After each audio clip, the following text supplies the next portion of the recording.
You know how some things sneak up on you? Like, you're living your life, doing laundry, scrolling through memes, thinking everything's fine, and then something shifts. Quiet at first, then obvious as hell. That's what happened with Jaden. Jaden was my little brother's best friend, not mine. He was 3 years younger than me, loud, always around our house growing up. When I left for college, he was still this annoying kid who never shut up about skateboarding and his stupid YouTube channel. And when I came home after graduating, broke and aimless, I wasn't expecting much more than awkward dinners and applying for jobs I didn't want. But Jaden was still around. And he wasn't a kid anymore. He was taller, bulkier. His jawline had shown up out of nowhere. Tattoos now lined both of his arms. And the goofy energy he used to carry had chilled into something quieter, more intentional. He still came over all the time, lounging on our couch, raiding the fridge, laughing too loudly at my mom's terrible puns.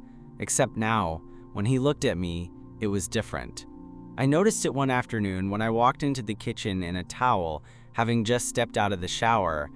I thought I was alone, but Jaden was there, leaning against the counter, eating cereal straight from the box. "Oh," I said, freezing. He didn't flinch, just looked me over and smirked. "Nice towel." I rolled my eyes and walked past him, acting unbothered. But I could feel his eyes on my back. That was the beginning. The weird thing is, it wasn't sudden. Jaden didn't start flirting outright, didn't cross any lines. It was all in the pauses, the lingering looks. The way he'd find an excuse to sit closer on the couch, knees brushing. The way he said my name like it meant something.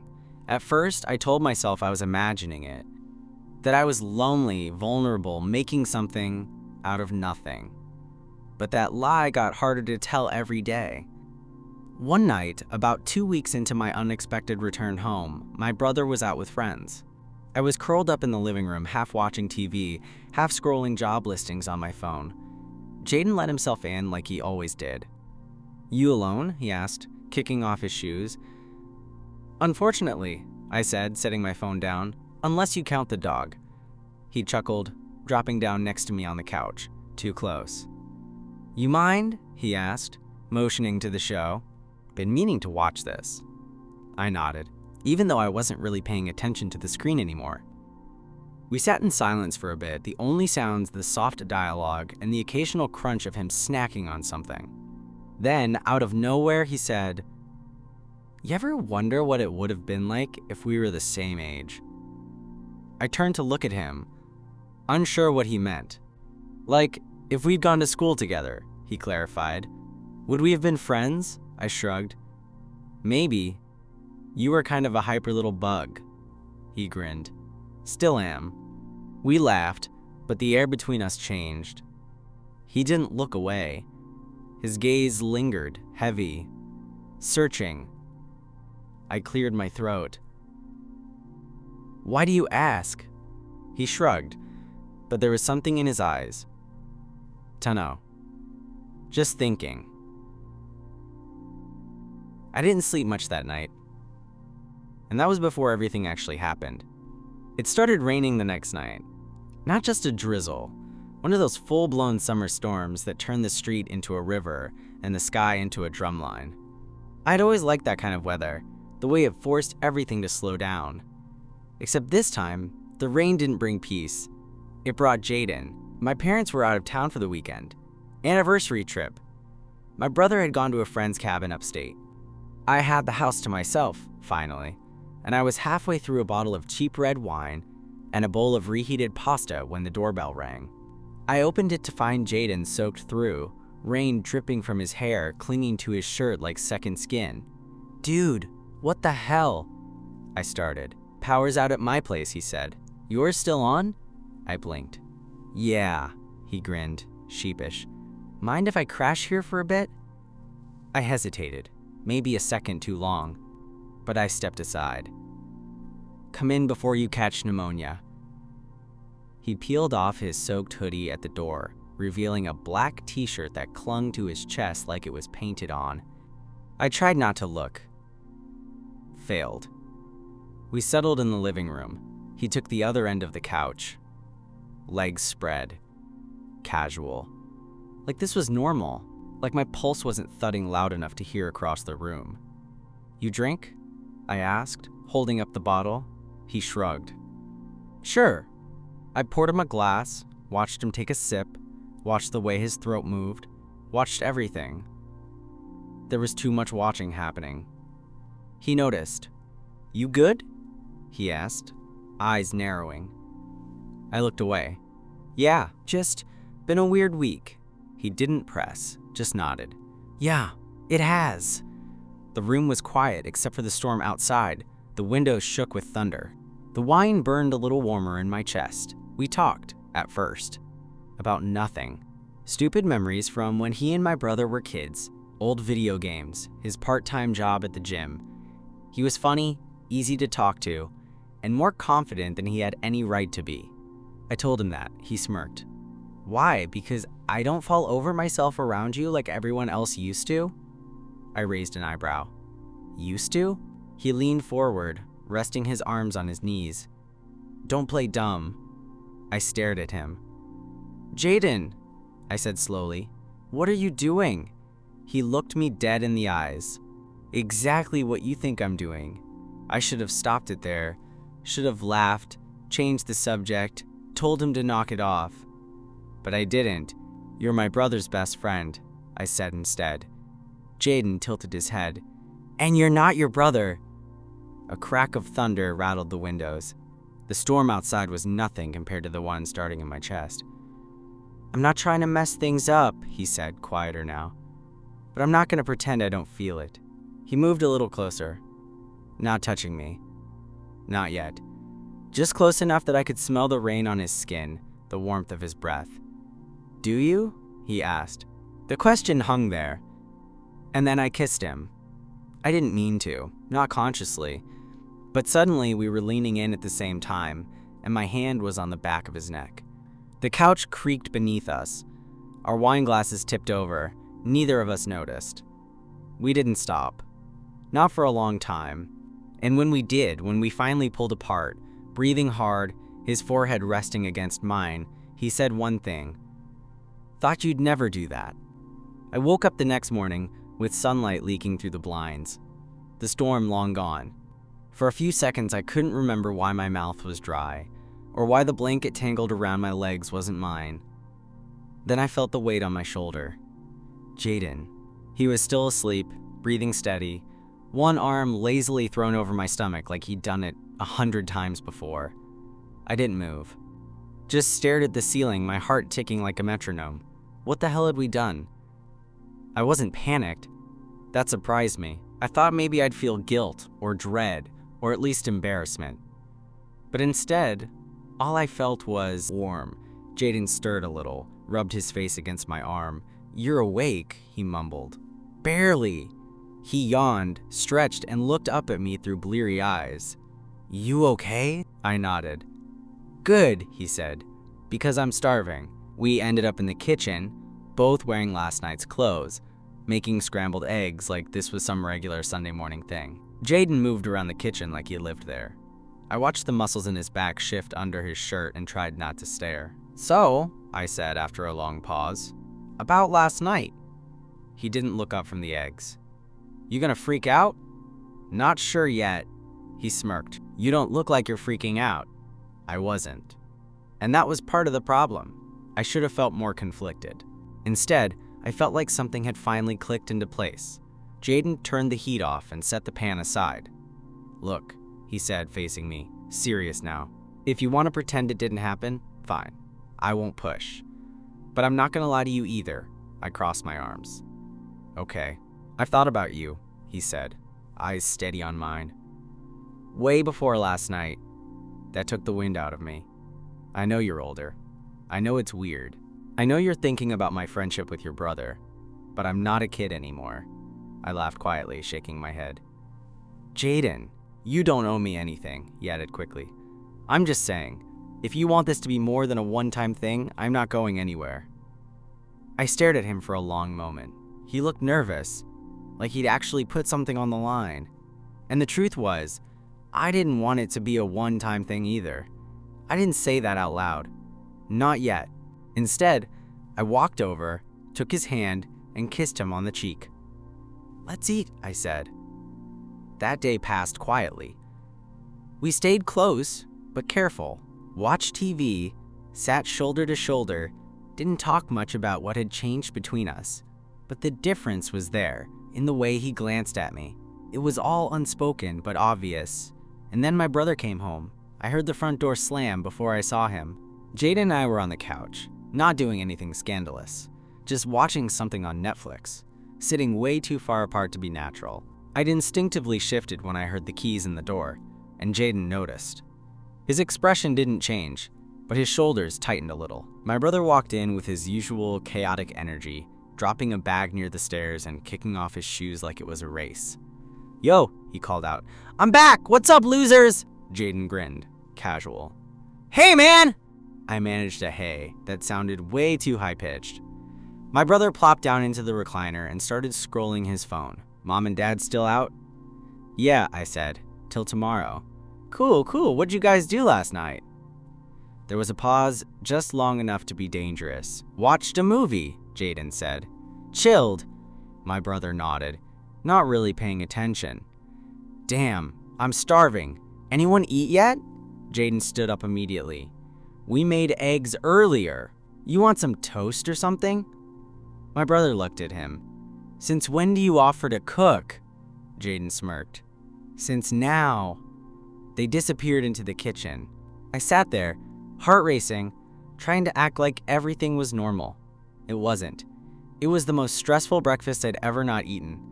The rest of the day was filled with near misses, shared glances that lasted too long, subtle touches when no one was looking. Jaden was smooth, playing it cool, but I could feel it. The tension between us hadn't gone away. It had just gone undercover. That night, I stayed in my room. Door closed. Lights off. I needed time to think. Around midnight, there was a knock. I opened the door to find Jaden in a hoodie, barefoot, hands in his pockets. "You okay?" he asked. I nodded. "Just trying to figure things out." He stepped inside, closed the door softly behind him. "You don't have to figure everything out tonight," he said. "I'm not asking you to define this. I just don't want to pretend nothing happened." I looked at him. Really looked at him. The calm way he stood there. Not pressuring. Not pulling away. Just waiting. "I don't want to pretend either," I admitted. His eyes softened. "Then don't." We didn't kiss that night. We didn't touch. We just lay there, in the dark, on opposite sides of my bed, not speaking, just breathing. And for the first time in weeks, I felt okay. Not confused, not overwhelmed, just okay. But of course, it couldn't stay that simple. Because the next day, my brother found out. It was stupid, really. We should have been more careful. My brother had a tendency to barge into rooms like he still lived in a sitcom. But Jaden and I had let our guard down. It was Sunday morning. Early. Too early for anyone else to be awake. The house was quiet, sun just starting to creep through the blinds, and Jaden had slipped into my room at some point during the night. We weren't doing anything scandalous, at that exact moment anyway. His shirt was on the floor. Mine was bunched around my shoulders, until the door opened. No knock. Just opened. "Yo, you seen my brother froze." Jaden and I both shot up like we'd been electrocuted. The room was dead silent. "What the actual?" I sat up, reaching for the blanket. "Wait, hold on." Jaden didn't move, didn't flinch, just sat there, calm in the storm. My brother stepped back, hands still on the doorknob. "Tell me this isn't what it looks like." No one answered. "Are you serious?" he snapped. "You too?" I stood, heart racing. It's not what you think." "Don't," he said sharply. "Don't lie to me, man." Jaden finally spoke, voice steady. "We didn't plan this. It just happened." "That's supposed to make me feel better?" My brother looked like he was about to punch a wall. Or Jaden. Or both. His face was red, jaw tight, hands clenched at his sides. "How long?" he asked. "How long has this been going on?" I swallowed. "Not long." A few days. Maybe a week. He let out a bitter laugh. Unbelievable. I leave town for 2 days and come back to this? Look, I didn't mean for it to happen, I said, but it did. And I'm not gonna stand here and pretend like it didn't. You're my brother, he said. He's my best friend. Do you not see how messed up this is? Jaden stood up, slowly, his voice calm but firm. I get why you're pissed. But I care about him. I'm not playing some game. My brother looked between us, his mouth pressed in a thin line. Then he turned and walked out. The door slammed behind him. Jaden exhaled, rubbing the back of his neck. Well, that could have gone better. I sank down on the bed, hands in my hair. We should have been more careful. Probably, he said, sitting beside me. But I'm not sorry. I looked at him. You're not? He shook his head. Nope. I wasn't either. But things were officially complicated. And it was only going to get messier. The rest of the day was awkward. No yelling. No doors ripped off hinges. Just this thick, suffocating silence that hung in the air like fog. My brother barely said a word. When he walked past me in the hallway, it was like I wasn't there. When I tried to talk to him, he shut it down with a look. Jaden gave him space, stayed out of his way, but I could see the tension in his shoulders, the way his jaw clenched every time we crossed paths in the kitchen. That night, I found my brother in the garage, pretending to fix something on his car. I leaned against the doorway. You gonna talk to me? He didn't look up. What's there to talk about? A lot, actually. He tightened a bolt that didn't need tightening. I sighed. I get it, you feel blindsided. I should have said something sooner. He finally looked at me, eyes tired. It's not just that. It's that you're you and he's him. And I thought if anything in this messed up world made sense, it was that the two of you wouldn't be a thing. We didn't plan it. Yeah, so I keep hearing. There was a long pause. Do you love him? He asked suddenly. That hit me in the chest. I didn't know how to answer. Because love felt too big, too fast. But the idea of not having Jaden around anymore, that hurt in a way I couldn't explain. I don't know, I said, but I know I care about him. A lot. He nodded, slow. Just don't screw him over. And don't let him screw you over either. That was the closest I was gonna get to a blessing. The next night, Jade and I sat outside on the porch, wrapped in a blanket, a half-finished bottle of wine between us. The air was cool, quiet. The tension from earlier had faded a bit, replaced with something calmer. He's not thrilled, I said, staring at the stars. Didn't expect him to be, Jaden replied. He asked if I loved you. Jaden looked at me, eyes steady. And? I said I didn't know, he nodded. Fair, but I'm not walking away from this, I added. His hand found mine under the blanket. Good, because I'm not letting you. We kissed. Slow, quiet, nothing urgent. Later that night, he fell asleep beside me again. This time, we didn't bother locking the door. Whatever happened next, we were in it together. And that was enough. For now. 3 weeks passed. Somehow, we found a rhythm. Me, Jaden, and my brother. It wasn't exactly perfect. He didn't ask questions, didn't join our movie nights like he used to, and the easy banter that had defined our family dinners was gone. But he didn't slam doors anymore, and when Jaden dropped by, he didn't leave the room. Progress, I guess. Jaden and I stayed low-key. No sleepovers when my parents were home. No hand-holding in public. Not because we were ashamed, but because the whole thing still felt delicate. Like a vase with a crack running down the middle. Beautiful and risky all at once. He'd sneak in late, usually after a shift or a hangout with his other friends. I'd hear his soft knock on my window. Yes, my window, like we were teenagers in a bad rom-com, and let him in. Both of us stifling laughter and shushing each other. One night, we didn't even bother talking. He just kissed me the second he was inside, like he'd been thinking about it all day. Missed you, he whispered. You saw me yesterday, I whispered back. So? We stumbled toward the bed, half tripping, half laughing. And for the first time in what felt like forever, everything felt easy. "Ever think about what happens next?" he asked. I turned my head toward him. "What do you mean?" He exhaled. "Like us. In the real world. You know, past these stolen nights and awkward Sunday mornings. What does this look like when you move out? When your brother starts dating someone and tells them about his gay older brother sleeping with his best friend?" I was quiet, because I had thought about it. "I don't know," I admitted. "I just know I don't want it to stop." Jaden nodded. "Same." We didn't need to define it. Not yet. But something was there. Something real. And that reality showed itself a week later when I finally got a job offer. Out of state. It was good. Better than good. A stable, decently paying gig in a city I liked. My parents were thrilled.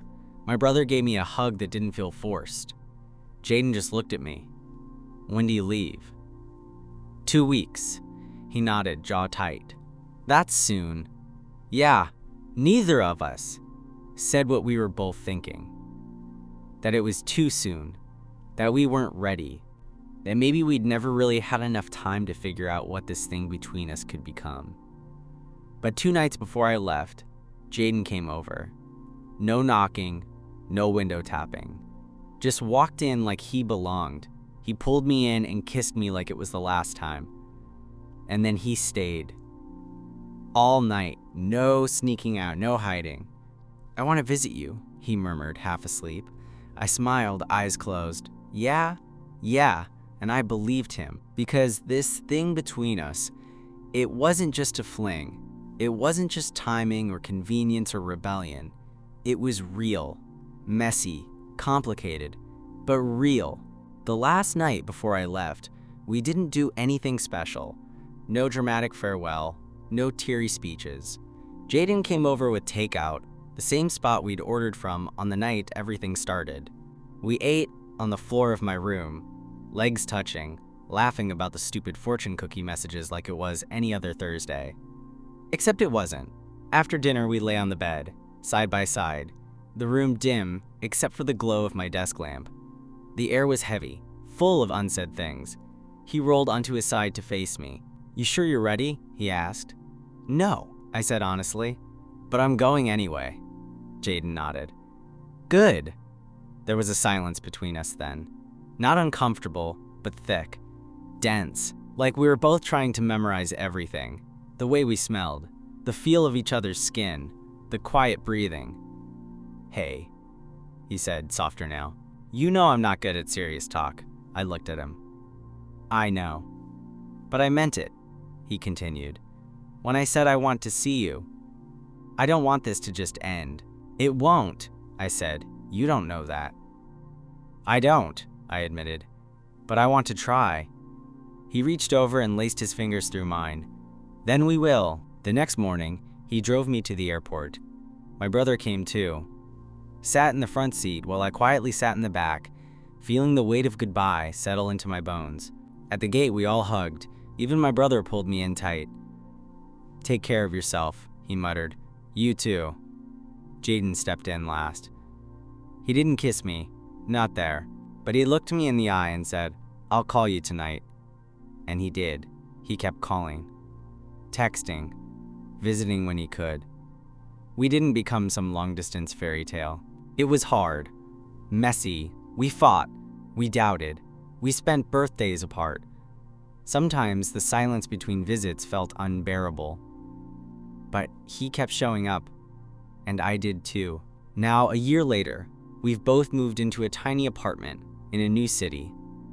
The walls are thin, the fridge leaks, our schedules barely align. But every night, I come home to the same person, my brother's best friend, now mine. He still traces circles on my back when I'm falling asleep, still leaves half his socks in the living room, still smirks like he's always a little too sure of himself, and I wouldn't change a thing.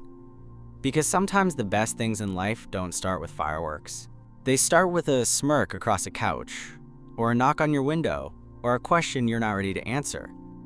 Sometimes they start with, "Do you ever wonder what it would have been like if we were the same age?" Turns out, it didn't matter. We figured it out anyway.